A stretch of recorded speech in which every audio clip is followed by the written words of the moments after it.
Hi, I'm Malini Sen, and we're back with Video Reimagined for episode 5, I think it is. Right, Eunice? I think so. And I'm Eunice. Welcome back, everyone. We're happy you're here. Last month, while it seems like it was so far away, I don't know. It was a really great conversation that we had with our VP of marketing, sales, and people. I think, the women in tech conversation is always something that we see, but I really think what we're doing at Socialive, being authentic and wanting to talk about these things and live it out is really important. So I hope you guys enjoyed that. If you didn't get to see it, go check it out. I think it's still up there somewhere. But yeah, we're back today with some more goodies as far as topics go, right, Malini? Absolutely. I think that given our conversation from last month, it seemed natural to continue along the same vein and sort of zoom out a little bit, I think, and talk about the topic of diversity and how you can really humanize some of the DEI initiatives that organizations are seeing through video. So I think I know given this topic, there's a lot of perspectives on it. There's a lot of initiatives that are being worked around it. So I think we wanted to make sure we settle on a definition that we agree with first before we start this conversation. So from Built In, we found a definition that I think both of us definitely align on, and I think our company does too, in that DEI stands for diversity, equity, and inclusion. And diversity is the presence of differences within a given setting. Equity is the process of ensuring that processes and programs are impartial, fair, and provide equal possible outcomes for every individual involved in the organization. And then inclusion is the practice of ensuring that people that you work with and who are leading, as well as those who are joining a team, have a sense of belonging. And I would add like a psychological safety to raise any issues that they're uncomfortable with or are working through to the people that they're working with. So want to lay that out there. Eunice, is there anything you would add to that? I know we can definitely chat a little bit about what it means to us. Yeah, actually, I love that you said psychological safety. I'm honestly thinking that they should change the definition and add that part in because it's really important. I didn't even think of that. But yeah, it's DEI. I'm glad that the definition itself is broken down into what each letter represents, and I know that's like obvious, but at the same time, I think DEI, when we think of it, it's like a buzzword, a buzz acronym. That it's kind of lumped in as an idea and not necessarily these different parts that really make up what it means to further that. And it's really Yeah. important to me because I think it focuses on recognizing, honoring, and empowering everyone in an organization as they are. Humans inherently want to feel appreciated and included as they are, no matter what they look like, no matter how they identify, no matter how old they are. All of these things, like as they are, they want to show up and be recognized for that, and get more opportunity and see the fruit of that opportunity as well. And that shouldn't be different in the workplace. So yeah, it's been talked more and more. Companies are finding ways to further it. Everyone, you go on LinkedIn, you see everyone's doing something with DEI, and so we wouldn't be us if we didn't talk about how you can, further and pair that with video. How can video enhance, DEI initiatives? Absolutely. I totally agree with that. I think it's what you just said. I think just to harp on that a little bit more is the sense of belonging that everyone wants. It is regardless of their gender and their ethnicity and, their anything about them. I think everyone just wants to find a place where they really belong and can thrive professionally and socially, as well as obviously mentally and for themselves. So it's definitely a topic near and dear to my heart. To get a little bit more personal about it, it is the reason why I actually went to business school abroad. I chose INSEAD as a 1-year program that represents over 160 different nationalities in 1 year. So I think being a part of that, I was intentional about joining that program because I wanted to understand what those words that we're discussing right now even meant to people that maybe aren't a woman of color in America. And so I think learning about what those initiatives meant to other people, how they're going about addressing some of the societal issues that we're seeing or some of the gaps that we're seeing that were referenced in our women in tech conversation. I think we're super lucky to be at a company like this where we can openly chat about this, right? And as you said, bringing up the video portion of it, I think really humanizes those stories. And that's really what it comes down to, is that Eunice's experience is different from Malini's experience, but where do they have the similarities and where are there differences, where they can support each other or push each other, or really understand how to, I think one of the top things right now is not feel burnt out, right? I think to reference one of the reports that I know you and I wanted to spend a little bit of time talking about today is the Women in the Workplace report of in 2021, that one of the statistics that came out is 42% of women are feeling burnt out. And that's something that really resonated with me. I think 37% of men are feeling burnt out. So just to be in that environment of where we have video, where we can see people's faces and understand their stories, is I think what we really wanted to chat more about. Yeah, it's that thing about being burnt out too. You know, it's the world is still going, and this is the time for compassion. And you know, DEI definitely makes room for that, right? Having compassion. That's like the underlying tone, I guess, of what that really means. And you're right. Yeah. Yeah, totally. So one of the things that I found that I think naturally leads into a conversation we wanted to have is some of the DEI initiatives that companies can initiate within the organization, and how we at Socialive have brought videos into play and really been able to celebrate each other, but also learn more about each other. So I know you and I are on some DEI initiatives together here at Socialive. How do you think companies like Socialive can enhance those DEI initiatives? And if you want to share a little bit about what we did besides just the women in the panel tech that you guys are all seeing on the video right now, what are the other ones that Eunice, you and I have worked through together? Yeah, we, you know, obviously the Women in Tech panel, which was great. There are company culture type videos that we have, you know, floating around, whether it's just, hey, I'm introducing you to this team member, right? Or it's a day in the life of this team member and what they like to do. It's getting to know each other in that way. We've also done celebration videos. I think with how we're moving things at Socialive, we have obviously our DEI committee, but we have subcommittees as well. And one of those is the celebration committee. And, you know, we work on that together. And we actually fostered a video and for Hispanic Heritage Month. And, you know, it's a whole month, right? So it's like, how do you celebrate that? And it was really for us, like, to honor some of our team members that are in, you know, Central and South American countries. And so what we did was actually to talk about it. It was, hey, you know, let's learn more about you. You know, where do you live? What city are you from? How do you greet each other? What food do you eat? And it's, you know, yeah, the whole month is about, you know, the contributors from, you know, different Hispanic countries, you know, and Latino communities, but also it's a time for us to get to know each other a little more. And I think it really made everyone feel special. I know Fabio, who's in one of these videos, he was excited. He was excited to talk about the culture. And I think it makes people feel special. It makes people feel included and wanted. And, you know, it allows us to get to, you know, to really see each other. You know, we don't always get to talk to different folks in the company, especially with different roles, especially being remote, especially being, you know, having a global presence. So these things really bring others together, get to, you know, really showcase who we have here.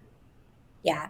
I totally agree. I love that. I think my favorite part about any DI initiative is when you're able to celebrate people's joy and what their unique customs and cultures are and learn from them accordingly. It's the best way to celebrate differences and learn about different cultures, and hopefully some food too, I think. So I think that's one of my favorite parts. I know there's so much work to be done in this space, but being able to actually understand where other people's perspectives and roots are coming from, I think, is the first step, and it should be a happy step, and you learn a lot more. Along that line, I think with both of us being in the customer success space, one of the things I love about our jobs is that we've been able to help elevate some of those conversations that might have not necessarily had the space in this virtual world. We're able to still promote those videos, stay on brand, keep it customized, and have these conversations. I know For example, New York Times has done a couple of conversations on the diversity space in the fashion industry, which was so incredible. The latest one was a few weeks ago that featured Anna Wintour and Tracy Ellis Ross and members, a creative director of Louis Vuitton, as well as the CEO of Farfetch. And just hearing them talk about some of these topics was so incredible. And we were able to really dig into how things have changed in the last year since the conversation began about really diversifying the space in fashion. I think one of the other videos I know are internally, what initiatives are you doing? So I know Audible has spent some time on that as well. And I think given that, that's the space where you're able to add that like voice and humanizing aspect to these conversations. So I guess that's a really great segue into something that we really wanted to talk about today, in that while we were having these conversations with customer, Eunice and I have a customer, Simplr, and Trish is a wonderful Filipina lady who we absolutely adore. And her and I had some organic conversations about just being in the space of customer experience and being women of color. And so we want to introduce an initiative, but I will let her cue it up and present it to us. We wanted to have Trish on here today, but she's traveling, so she gave us a little pre-recorded snippet, but we'll show you that first and get into it. Hi, I'm Trish Fontanella, and I head up community at Simplr and CX Live. And I'm really excited about the Upstream series, which is a partnership between Simplr, CX Live, and Socialive. Malini, who's part of the show, and I am talking for a few months now. We actually worked together on Momentous, which was Simplr's CX industry conference that happened earlier in the spring.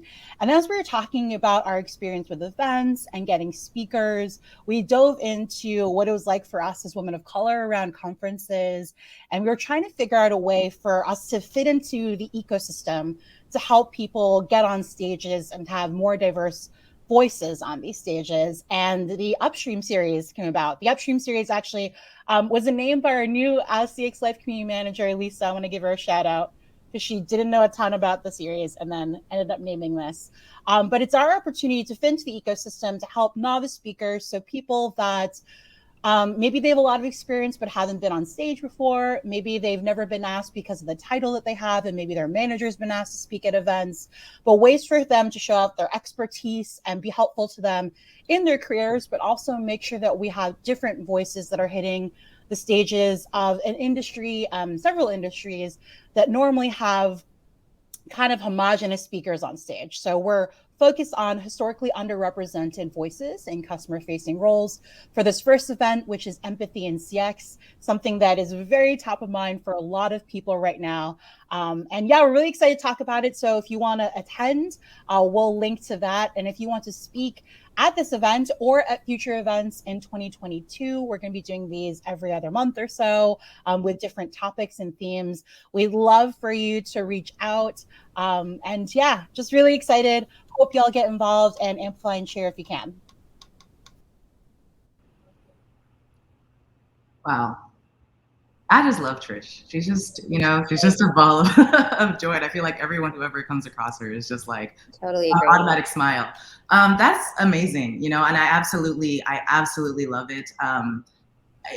She touched on it a little bit, but what really inspired you to get here? And like, what are you, in your opinion, what are you looking for to, where to go with this? I love that question. I think being in the customer space, Trish and I actually talked about this. We were like, what is our end goal here? What are we doing this for? And I think it's twofold, I would say. One is that we want to continue that mentorship and coaching for women of color and other minorities in this space, so that they feel comfortable when it's time to be part of a speaking engagement. They know what to ask for, what to expect, and really just be prepared for it. I think on the flip side, it's also, you want to represent the voices that of your customers, of your society, and of your communities. And we often see many a panel where they're talking about DEI initiatives, but everyone looks the same. or it's about women in tech and there are more men than women on the actual panel. So I think being able to have voices that are experienced already and have that visibility, I would say, to be part of these panel discussions so that the conversations can be richer, they can have more dynamic perspectives, and really the representation that we're really aiming for. Trish jokes around about this, but I think I totally resonate in that future state is that we don't have series like this. It's just so normal, right? That we have such a dynamic and diverse group of speakers to choose from that it's an abundance, and I think that would be my end goal.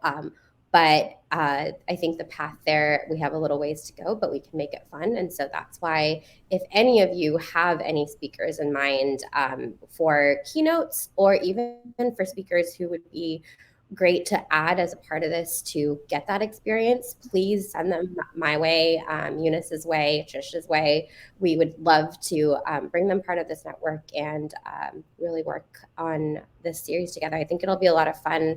Our first topic is empathy in CX. Eunice, I know you and I have chatted about that a lot. It seems quite relevant. So I'll hand the mic back over to you if you have any thoughts about that.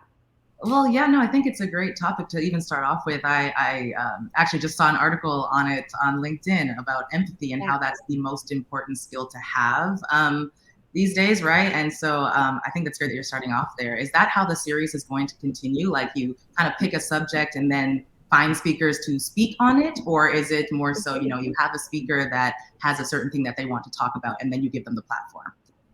Yeah. So what we were trying to do to ensure that it's still relevant to our networks is make sure that it's about customer experience, which comes from the Simplr side of things, customer success from our side of the house, obviously representing everyone on the Socialive platform. But the empathy topic, to your point, seemed such a relevant and also inclusive topic to start off with, because I think it's one of the, in my opinion, underrated leadership qualities of you need to have that to be able to relate to your team, to be really able to relate to your customers, and lead with grace and integrity, and know how to proceed with any decision making. So I think that's where the first topic came from. I think the next couple of topics will be a combination of what you just said, either who comes our way with the talent that they have and what makes sense to package it in that way. But also, if there's something that we just keep hearing from our community a lot about, they just want to hear more more engagement and conversation around it, we're absolutely willing to do that. I think it just made sense to kick off this way. If we find that that's a theme that continues to be very popular, I think Trish and I wouldn't hesitate to do the second series also about empathy as well. Yeah. That's awesome. Do you have any topics in mind? I'm sorry, I missed that. Do you have any topics in mind? You know, give me some time and I'll get you that. Yeah. Okay, sounds good. There's so many that we could definitely get on there. So for sure. And if anyone else does too, you know, send those our way as well, you know, give us some ideas. I was going to say that I definitely, I appreciate this because it shows, you know, under the broader umbrella of what DEI is, that it doesn't have to be something that's uncomfortable. It is, you know, sometimes to talk about these things naturally, but when you're seeing how you're doing this, it's like just providing a space for people to, you know, to speak and share their ideas. I think that's amazing. And it doesn't have to be something that's so rigid. It doesn't have to be something that kind of steps on people's toes. There are different ways to kind of bring this about, whether it's just hey, send us a video about yourself and, you know, let's share it in the company, or, hey, you know, we want you to speak at this event. Like this, there are many steps that can be taken in little ways that can really make a huge impact. And so I'm very excited for this. I will definitely be attending. And of course, I hope you all will join me in attending. And if you want to be a speaker, please, you know, register or click in the link in the comments, right? I think we have the link there for you to click. Is it down there or is it on the side? I'm not sure. Yeah. So, yeah, I think this side, that side. Absolutely. I think we'd love for your participation in this. And of course, any suggestions on topics, speakers, content, we are absolutely open to this. We also want to flag a couple of other events coming your way as we're growing as a team. We've been able to start giving you more content in different forms. Eunice should be that familiar face that you see along all of those. So Upstream is coming up October 26th. So still very much have some time for speakers. If you're interested, we have another cool event coming up, which is a conversation on the creator economy, which is going to star one of our favorites, Katie Martell. She'll be moderating the event. That'll be on October 21st. We'll have another episode of this video, Reimagined, on October 19th. And then I think in just about 2 days, we have another Ask Me Anything coming up with Eunice and our VP of Customer Success, Jeff, Brian Lipson, our VP of Product, as well as Aaron Chapman, our Manager of Events. So make sure to tune in to all of those events, different content for everything that's been relevant that's coming up in our world. We want to share our best practices and thoughts around it. So please join us. And as usual, if you have requests on anything that we want to be talking about next month, let us know. Absolutely. We'll see you next month. All right. Thank you all for joining us.